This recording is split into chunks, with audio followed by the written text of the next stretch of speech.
Okay, good morning, everybody. As we go into the chitas of the day, today is Friday, the 10th day of Teves, and we continue with the chitas of sixth part of Shishi, sixth part of the portion of Vayigash. And Yaakov Avinu is heading down towards Mitzrayim. Verse 28. As Yehuda shalach lefonav el Yosef, Yehuda he sent first to Joseph laharis lefonav Goshna, so to direct him to Goshna. By Yahweh I to Goshna, and Yehuda came first to Goshen. So Rashi says, why would he do that for? Laharis lefonav, the Targum says, to clear a place for him, to show him how to settle it. So he wanted to make sure that when he comes down, everything would be ready. Lefanov, Rashi, before he would be arrived there. But the Agada says, interpretation, laharos, that there should be teaching. He sent Yehuda to establish for him a house of study, that they would make sure to be there a place of learning, and from which a teaching would emanate. They want to make sure there would be yeshiva. Before he'd come to Goshen, there would be already a school, a place of study. So when his family came there, they would have a place of study. Verse 29. And Yosef harnessed his chariot. And he went out to meet his father, Israel. Goshna. Was in Goshen. Vayera Elov, and he appeared before him. Vayipal al Tzavarov, and he fell upon his neck. Vayef, and he cried al Tzavarov Oid, and he cried for a long time.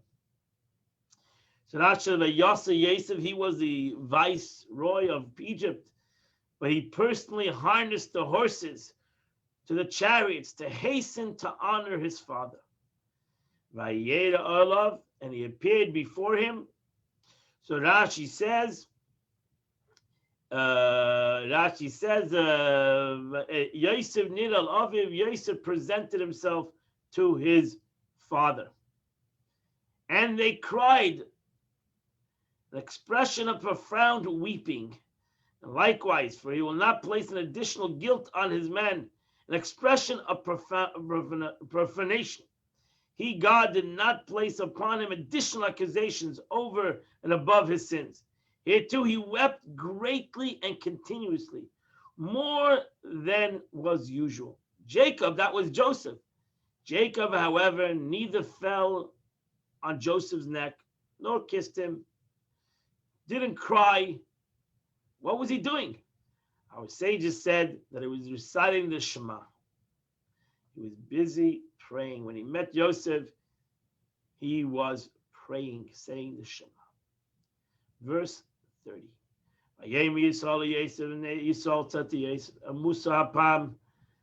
I will die this time. After I've seen your face, that you're still alive. So Rashi says, its simple meaning, as in the Tiger renders, if I should die this time, I would be consoled. In the Midrashic interpretation is, however, I thought that I would die two deaths, in this world and the next world, because the Shekhinah left me. And I thought that the Holy One, blessed be He, would hold me responsible for your death.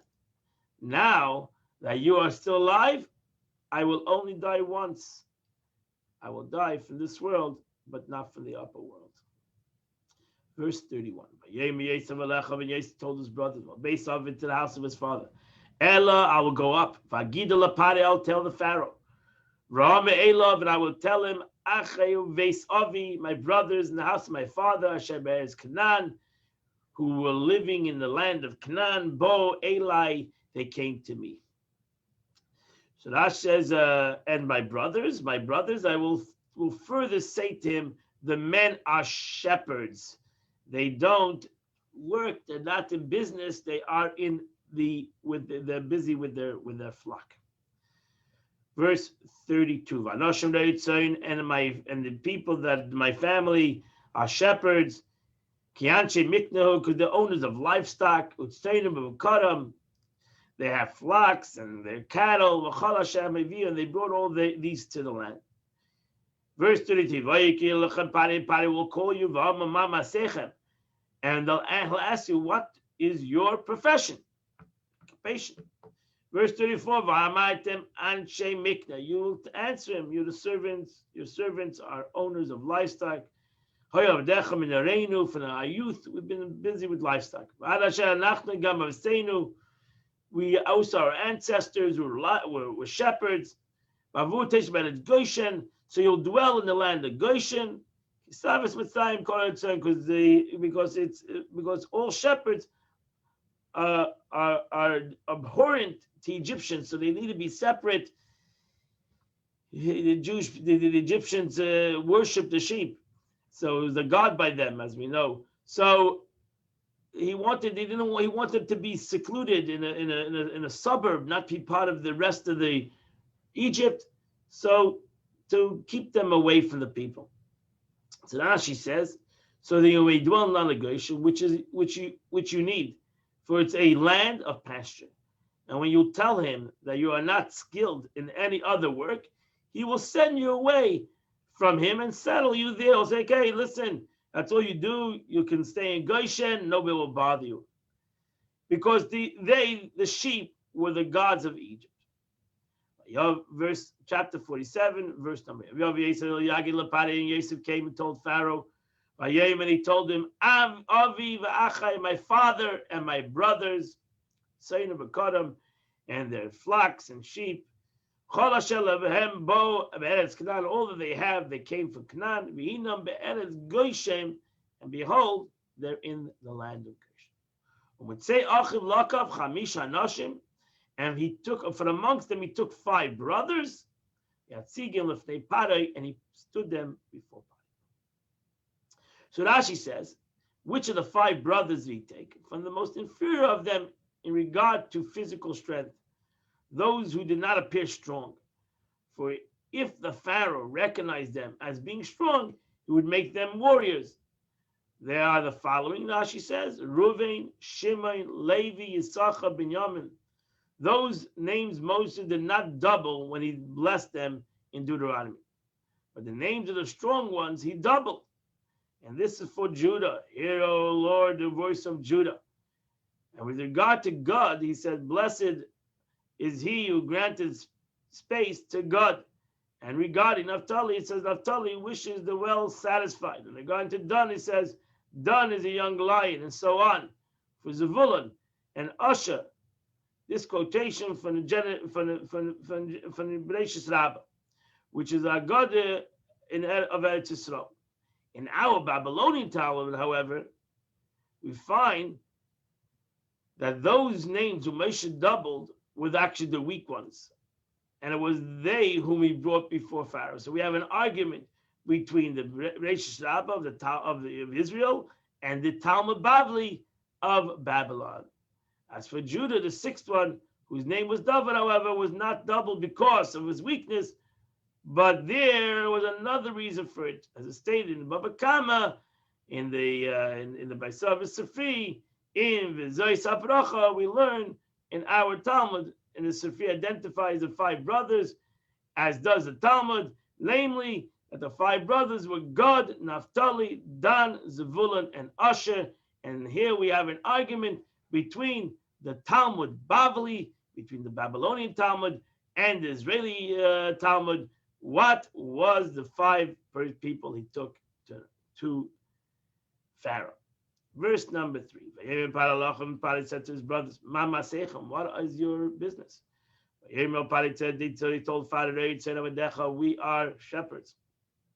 We and our fathers were all shepherds. Verse number 4. We came to live in the land because our flock has no pasture. Because the famine is very severe in the land of Canaan. Now please let your servants live in the land of Goshen. Verse number 5. So Pharaoh said to Yosef, saying, your father and your brothers have come, Eretz Mitzrayim lefanecha, verse 6. The land of Egypt is open before you. Meitav ha'aretz ha'yesheves ha'avisecha. The best of the land, settle your father, your brothers, achecha. Yeshu beres Goshen, let them dwell in the land of Goshen. But if you know that there's some warriors in your brothers, put them make them to be the head of the livestock of the officers of my flock. If you know skillful in the occupation of pasturing sheep, Shali, I'll train Shali over my flock. Verse number 7. And then Yosef brought Jacob his father. And they stood before Pharaoh. Yaakov and Yaakov blessed Pharaoh. What is the blessing? So now she says, this is the greeting that's customary for all who occasionally present themselves before monarchs. So this is the you make a bracha. When you stand before a melech, you're supposed to make a blessing. Verse 8.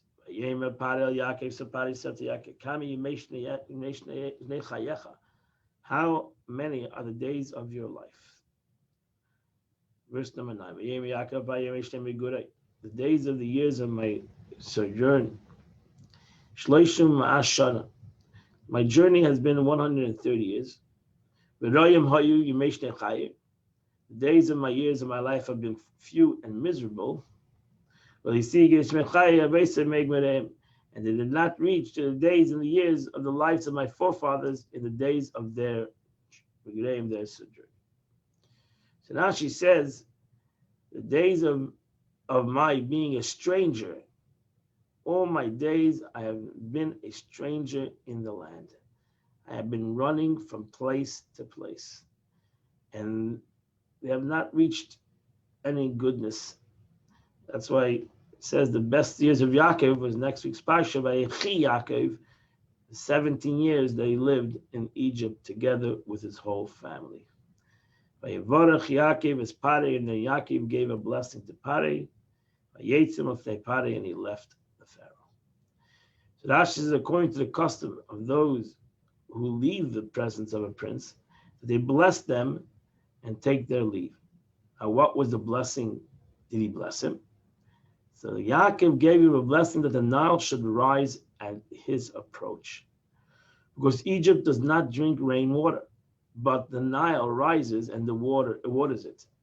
And since Jacob's blessing, the Pharaoh come to the Nile, and it would rise and greet him and water the land. And that's why the famine ended when Yaakov came to Mitzrayim, because after this blessing, the water rose to the Pharaoh. But what happened was, the Pharaoh ultimately became a god because of that. People thought that he was a god. He nourished the whole Egypt. So everything has a good and everything has a negative. Finish the Chumash of the day, and we're going to the Tanya of the day. The Alter Rebbe is talking about the Nefesh Elokis and the Nefesh Bahamis, the godly soul and the animalistic soul. That both of them have two entities. Both of them have wisdom and understanding, and Esesphiros. Both of them have intellect and emotion.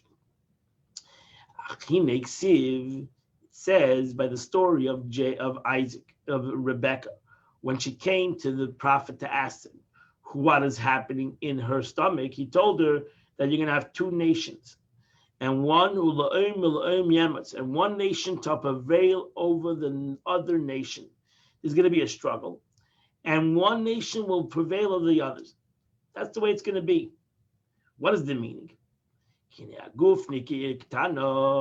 A body is called a little city. For the analogy, you take two kings who are fighting over one city. Each one of the kings want to conquer the city.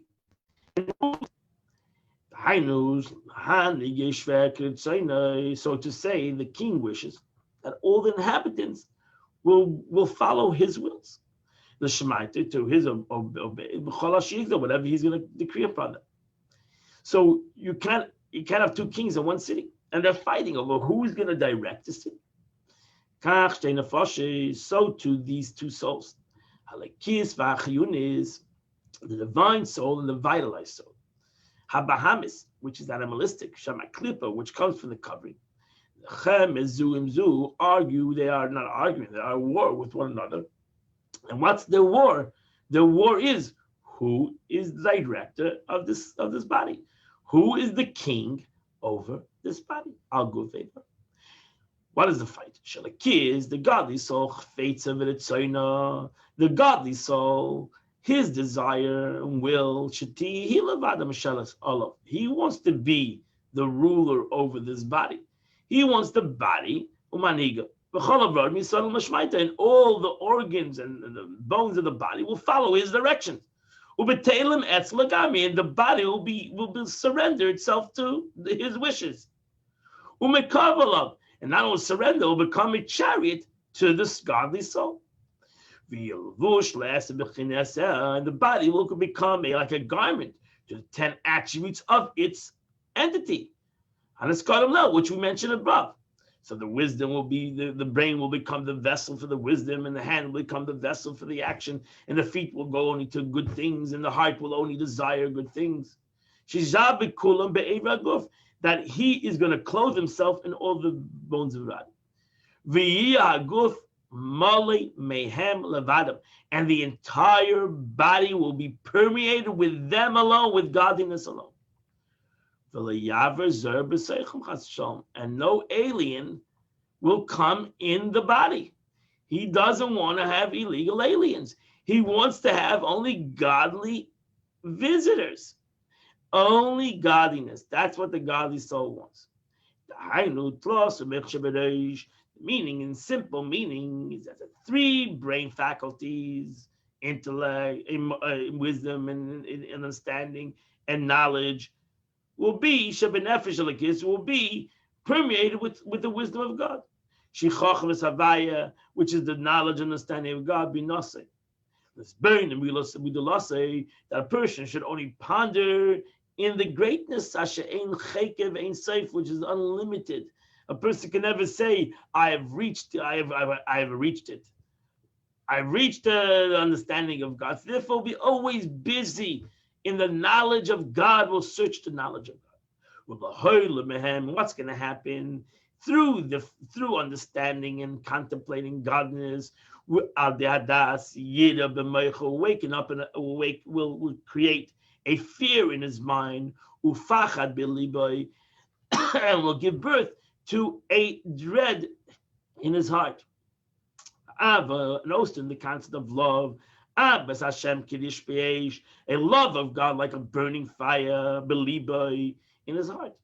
Leah is Nichsav Gam Kolsam Nafshi, and this desire, this love, his soul will thirst and pine with desire and longing to cleave to the blessed Ein Sof with all his heart and with all his might. From the depth of his heart, from the right vertical, as mentioned before.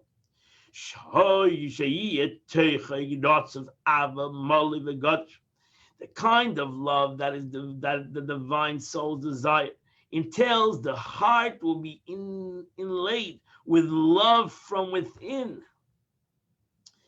And furthermore, not only will it be love, as it were, on the surface of the heart, but the heart would be also full of love, with the love occupying its entire space, as it were. And furthermore, it would be indeed filled to the overflowing. The love would overflow with the left part of the heart and affect the emotional factor of the animal soul, which resides in the left side of the heart. As the Alter Rebbe continues. Until the love will spill over into the left side of the heart, like skafis sitrachra, to crush, to change, to overturn the sitrachra, the other side.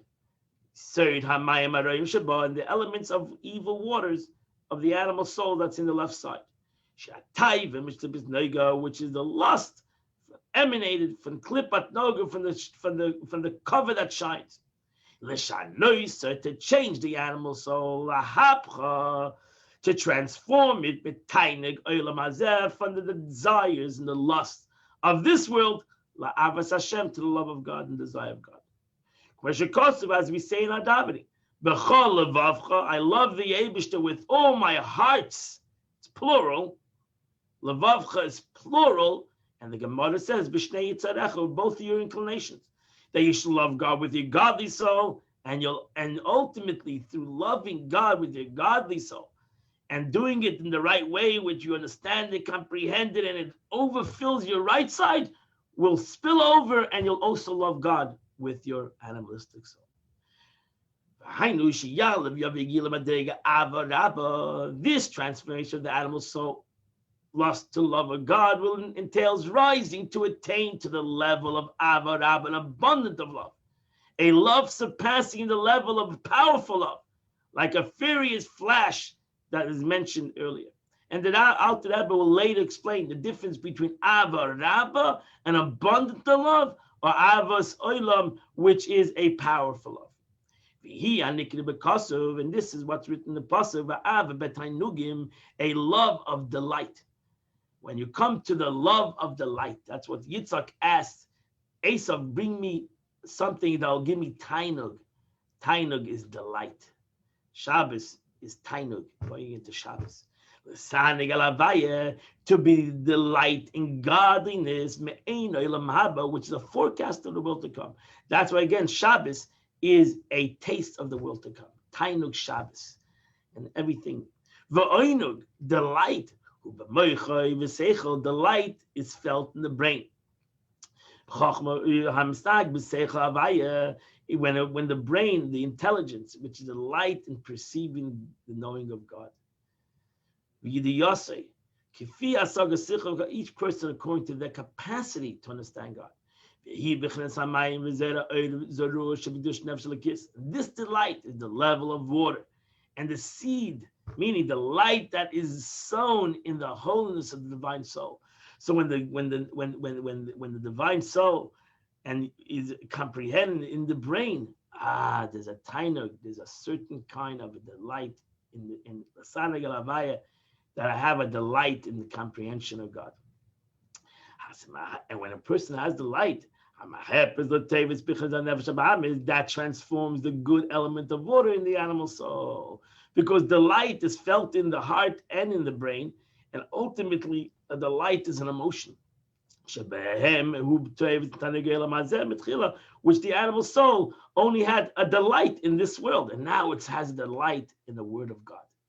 As it's brought down similarly in Kabbalah, in Sheitz Chaim, Portal 30, chapter 3, B'Shem HaZoyar, in this name of the Zoyar,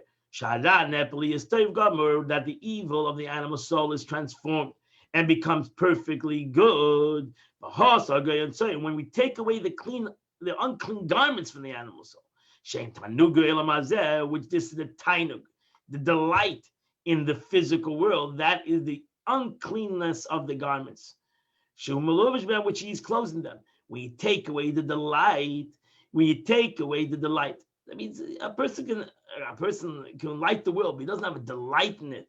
That's the problem. When a person has delight in it, that's when the garment of the animalistic soul becomes unclean. When a godly soul teaches the animalistic soul, that's not delight. That's part of nature. You need to have the world. We need to have the world, but don't have a delight in it. Don't have a geschmack. A geschmack should be, geschmack means when I enjoy something, I should enjoy the spirituality. Use physicality. Enjoy spirituality. So when I can do that, that's when I take away the garments of the animalistic soul. That's what somebody said to the Alter Rebbe. You took away the tainug olam hazeh from people. Learning Tanya, you didn't take away gashmias from the world. You took away the tainug, lust, desire. A Jew should have only a lust and desire to good things. And so to the similar, all emotions in the heart should be dictated by God. So even though I have other midas, I only have a tainuk to the Eibishter. I have a avat Hashem. I need the world. I don't have an avat to the world. I need it. I have an avat to God. And that's what your godly soul wants. Your godly soul doesn't want you to get rid of your physical life. He wants you. You need to feel that godly soul knows it cannot live in this world without a physical body, without physical needs. He needs to eat, he needs to sleep, he needs to do everything that a physical body needs. But don't have a delight in it. Do it because of necessity. Have a delight in godliness, and everything else should be a necessity. But the problem is that Aristotle changes it. We have a delight in the world, and spirituality became a necessity. And that's the struggle. What is a necessity? What is secondary? Your godly soul wants that the necessity should be godliness. And everything else should be a need. We need to live. We need to go to work. We need to make money. We need to pay our bills. But what's our delight? What's our excitement? What's our focus? In godliness. Yadam says, no. That's where you go. Since that's what you need, your delight should be in it. You should be totally in it. And you also need to be a Jew. You need to be a Jew. I'm not arguing with you. You need to be a Jew, but that's secondary. And that's the way it is. So to the entire faculty of speech in the mouth. So to the godly soul says, you need to talk other things. You got to go to work. You need to talk other mundane things. But really, whenever you have a chance, you really only want to talk in the words of godliness. You want to daven, you want to learn. You have to pull yourself away from learning to go to work. Not the other way. You're going to pull yourself from work to go to learn, but you have to pull yourself away from learning to go to work. Which namely through the God's Torah, and which would speak all day. His mouth never ceased from the learning of Torah. That was the great sages. And so to the faculty of action in the hand, and so to the all the other organs. The fact of being the third garment of the divine soul, being engaged fully in mitzvahs. But the opposite is your animistic soul. The opposite is your animistic soul. He wants the total opposite. He wants the total opposite. He wants his desire that the body be pervaded with the faculty and thought of speech and action and physicality. Have a geschmack in this world, and you also be godly. But have a geschmack in this world. The geschmack means a delight and a desire only in this world. The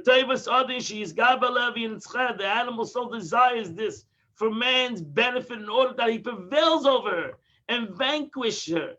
As a parallel, as the parallel of the harlot in the holy Zohar. The harlot wants that the king tries out his son, the prince, with a harlot, and he tries to entice him that the son should do a sin. The king doesn't want the son to do the sin. Even the harlot doesn't want the son to do the sin, because everybody knows that the son does a sin, he's going to diminish the quality of the prince. So that's the struggle. Here we have the struggle between the godly soul and an animalistic soul. And that ends the Tanya of the day. Today is the 10th day of the month, which is 55, 56, 57, 58, 59. 55 to 59 in your Tillim. That's the time. That's a Tillim of a day. You'll say your Tillim. You've done the Tanya. You've done Chitas of the day. Have a wonderful, beautiful Erev Shabbos. Have a meaningful fast. Today is the 10th of Tevis. It's a fast day. And have a wonderful, beautiful Shabbos. See you on Sunday morning at 8 a.m. Thank you, Rabbi. You're welcome.